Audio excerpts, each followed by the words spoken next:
Hello, welcome back to Madrona's Pulse Teachings. It is time for our astro forecast for the week ahead. So I am talking about October 28th through November 3rd. So yes, we are talking about the new moon in this astro forecast. So we have the Scorpio New Moon on November 1st. So that's going to have our sun and our moon together. But let's talk about that new moon happening in the span of all the astro weather of this week. And that sometimes can help us have some guidance as we're coming into that energy of the new moon. And we do start this week out right away with strong Mars activity. So we start the week out with our Mars at 27 degrees of Cancer, and that is trining Neptune. It is in a sextile to Uranus, and it is coming into its opposition with Pluto. And that opposition with Pluto is going to be holding firmly for the new moon. So we start this week coming into this strong cosmic weather with Mars talking with all of the outer planets. And it's also in a square with the asteroid Juno, who is in the beginning of the week at the 28th degree of Libra. So Mars is very active. So remembering that Mars, and we're talking about transiting Mars here, is our active drive. It is the yang of the yin and yang. It is how we accomplish things. It is our very personal willpower and desire, especially as it relates to the ego and our concept of selfhood. And so it quite literally is how we put energy out into the world. And right now, Mars is in Cancer, and we're starting this week out with Mars in Cancer trine. The trine is exact with Neptune in Pisces, so that is strong water energy.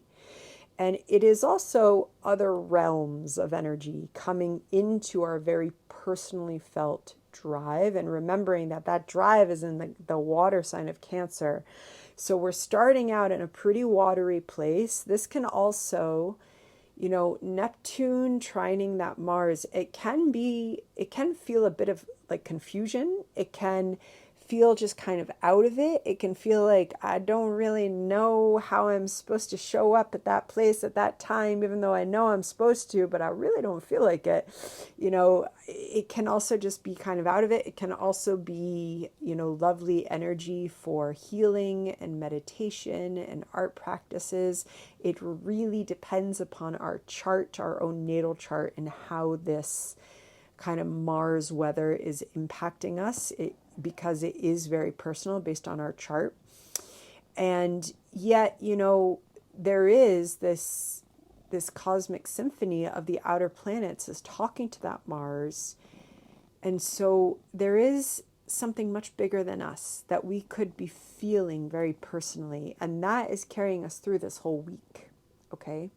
And again, we really want to be, especially if you are feeling confused or you are feeling stressed, this really is a week to come into what is soothing for me right now on this day, because we want to be nurturing self-care with that Mars in Cancer. And then the more that we are kind of coming into that nurturing place this week, the more that we make space for those outer planet conversations to work in a flowing and smooth way with us, okay? Especially at the beginning of the week, as we have the exact trine to Neptune. Mars is also squaring Juno in Libra, and that Juno is coming to the final degree of Libra, which is going to happen for that new moon.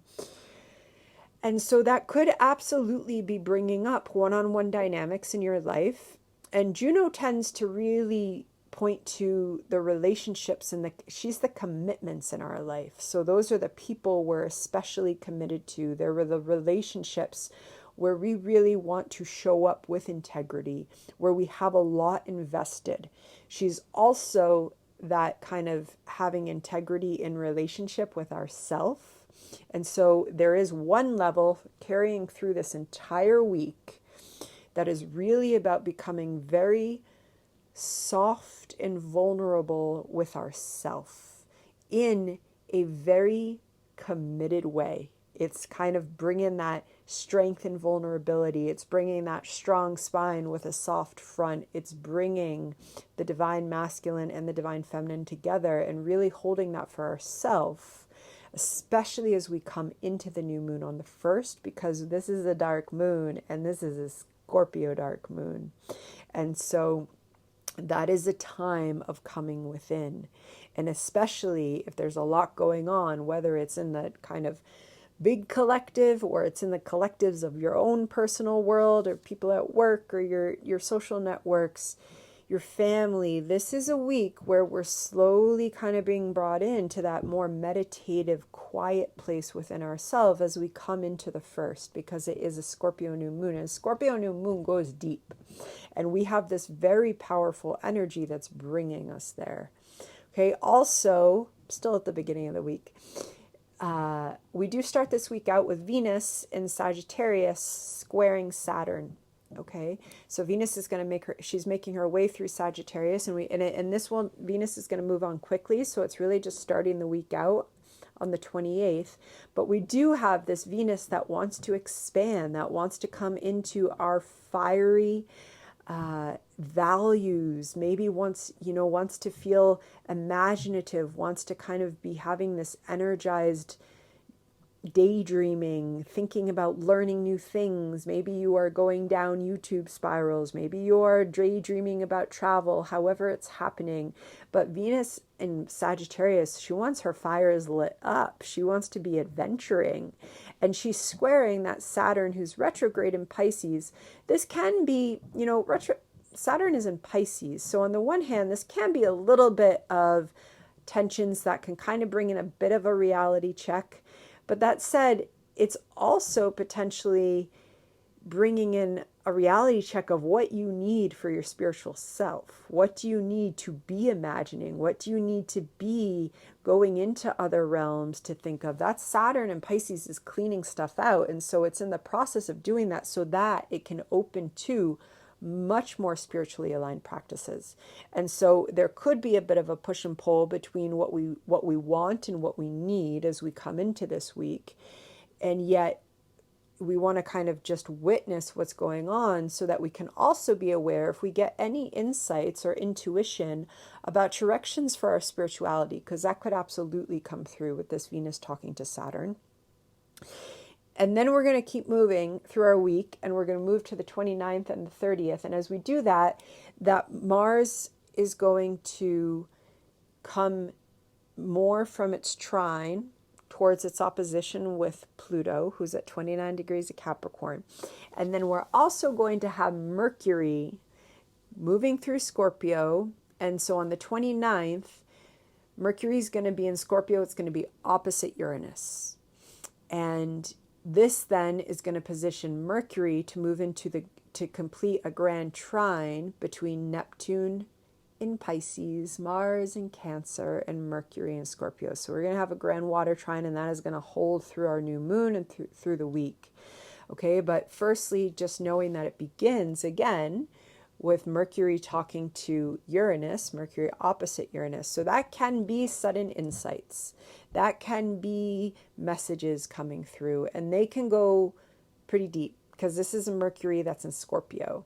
And so this can be new truths coming up, especially as we get pulled into the new moon. This could be revelations. They could be about yourself. They could be about your intimate waters. They could be about your intimate relationships.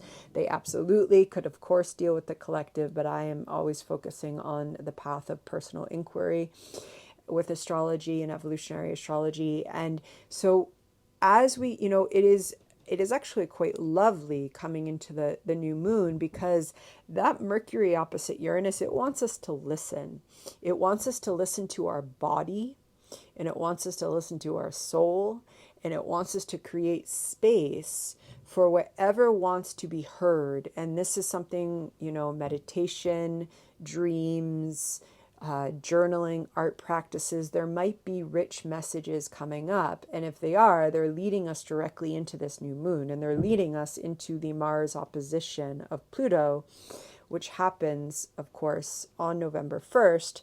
And also knowing that that opposition between Mars and Pluto is also a Mars that's part of a grand water trine because it's talking to Neptune and it's talking to that Mercury who's moving now through those final degrees of Scorpio.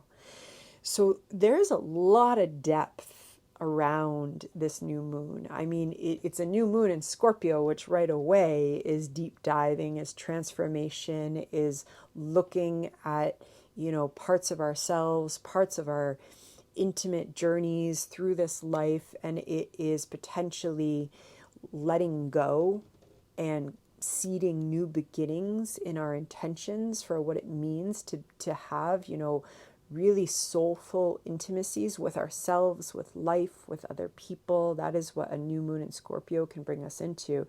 And yet, as that's happening, there's this kind of revelatory messages, energy coming through with that Mercury who's talking to Uranus, and then that Mercury who's talking to Mars in Cancer and Neptune in Pisces. So there is a lot of spiritual water. There is a lot of deep dive surrounding this new moon. All the more reason to cultivate a little bit of time for you to be with yourself, for you to go into your inner world and to see what emerges.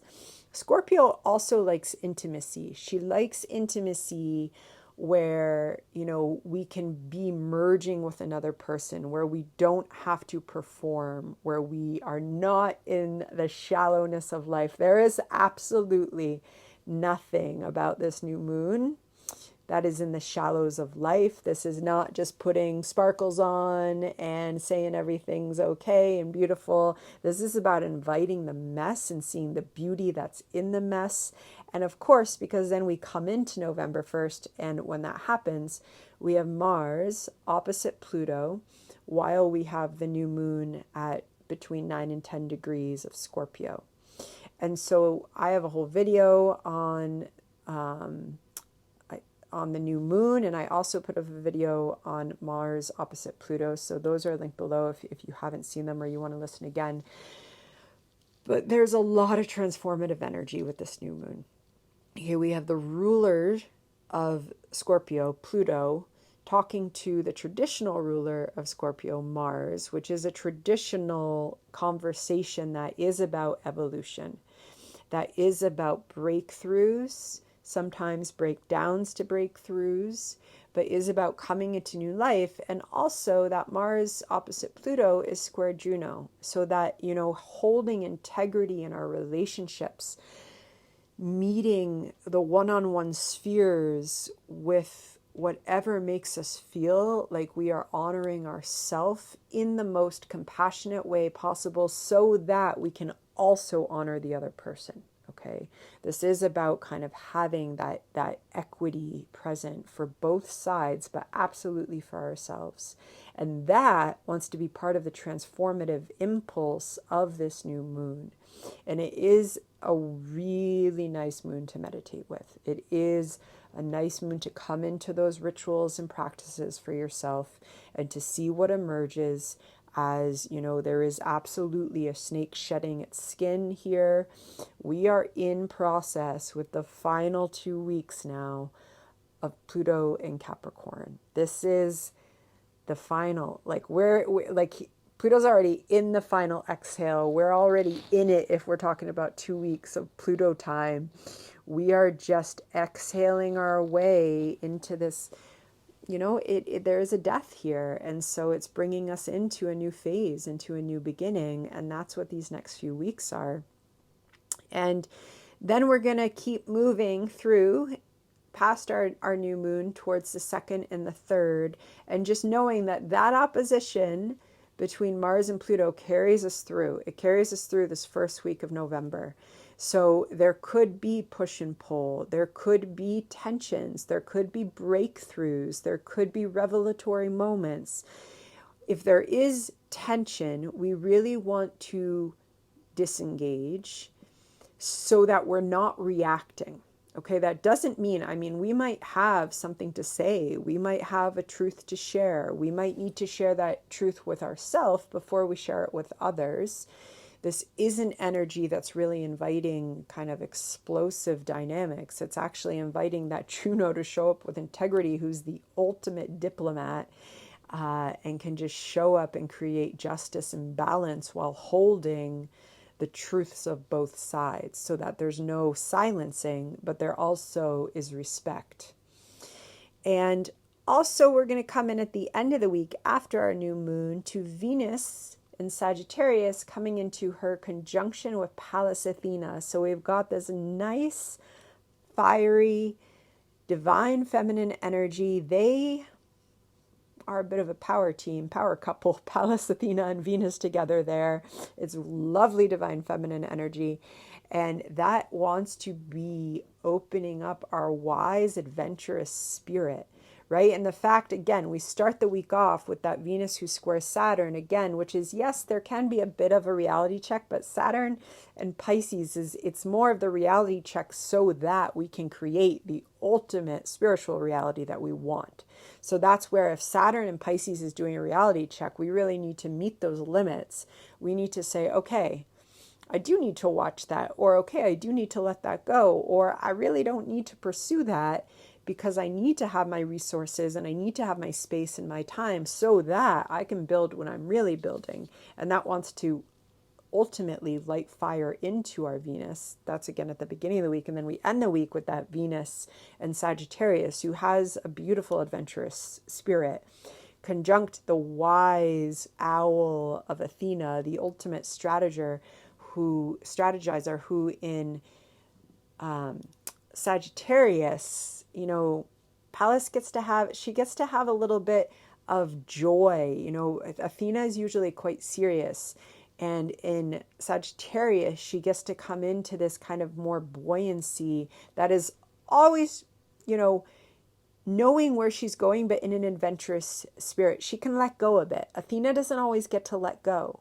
But, she's been through Scorpio, where she gets to discover this beautiful, witchy, alchemist side of her. And then she gets to go and she gets to start adventuring a little bit more and letting go of control, even though Athena always does ultimately end up where she needs to end up. And she's with Venus doing that in the end of the week. And they are trining Chiron in Aries, and they are opposite Jupiter.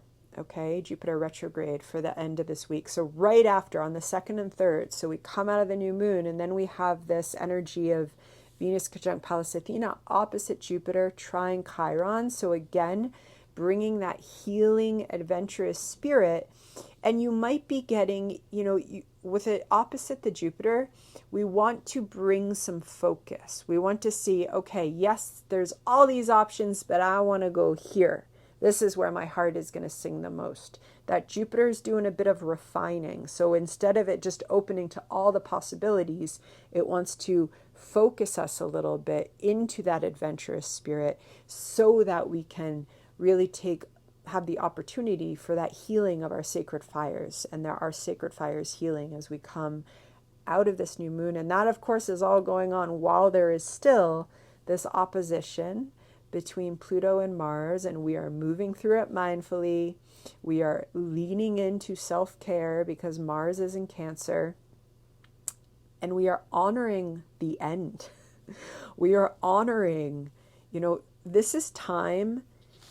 It does not matter if you love Pluto and Capricorn or you hate Pluto and Capricorn, and I know that there's a lot of people that go towards the latter, but it just is. Pluto just is. And this is time, these last 2 weeks, to honor what you have journeyed with since 2008, because it is coming to an end. It is coming to a close, and we are about to journey.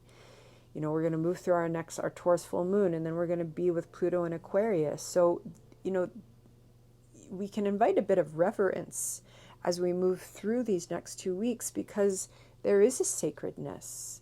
With any death, there is a sacredness, and this is the death of Pluto and Capricorn. There's always this kind of paradoxical wisdom with the death degree of the 29th degree, because then we move into the next sign. And as I said, this is that final exhale of Pluto and Capricorn. And so this new moon, the moon cycles always work in these kind of 2-week periods. This new moon is bringing us through a phase that deserves to be met with respect, an honor and a bit of reverence as we witness Pluto in Capricorn closing out within ourselves. And we got a Scorpio new moon. Scorpio is itself a death doula. That's part of Scorpio, bringing us through to witness whatever is ending and the alchemizing that's happening as we enter into the birthing. And there's a lot of energy, and it is dynamic, and all the more reason it's dynamic, but it's a new moon. So again, remembering just those rituals that you have, leaning into them, and journeying forth as we do. So I'm going to end it there. I don't know if you can hear him, but Romeo's being quite chatty right now. He's kind of chatting in his sleep. And chatting in our sleep, maybe Romeo is sending us off with something that we all need to do during this new moon. So I'm sending lots of love out to you, and I will see you soon. Bye-bye.